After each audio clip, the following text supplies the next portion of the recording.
It's time to get real with real estate, and you hear about internet scams, credit card fraud, but real estate fraud. Andrew Rink, Justice Smith, as always, thanks for being here.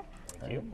So you hear about kind of rental property fraud or rental fraud across Canada, but is it actually in Saskatchewan? It is, yeah. Last week alone, through our association, we had 2 reported cases.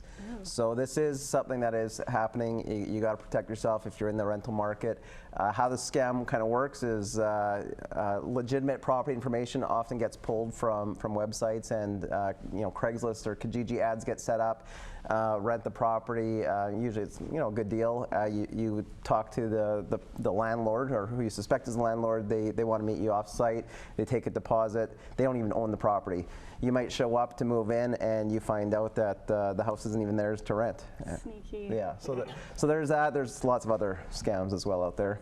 So title fraud, that is another case that you're seeing. Yeah, we talked about it on the show before. So these low-life or bottom feeders in society, yeah, they're gems in our place here. Basically, what they do is they steal your identity. So they falsify all the documents, social insurance numbers, driver's license, things like that, and they basically go to a lending institution and take out an additional mortgage on your house or a line of credit, and essentially skip town and leave the actual owners of the house with the payments. Usually this scam happens, from what we've heard, on older individuals, because typically those people have no mortgage on their house, and it's a lot easier to get a new mortgage on a home without having a mortgage on there currently. So the protection against this is title insurance. So people just purchase title insurance when they purchase the house.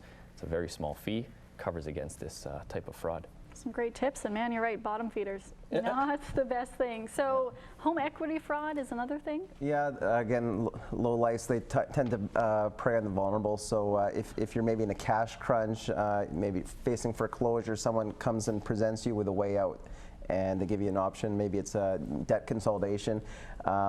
Sometimes they have you, sign off title to them, make all these great promises, and so what happens is you start making these payments on the consolidation loan, thinking that you're paying off your debts, and what's really happening is they're just taking your money and leaving all your bill payments left unpaid.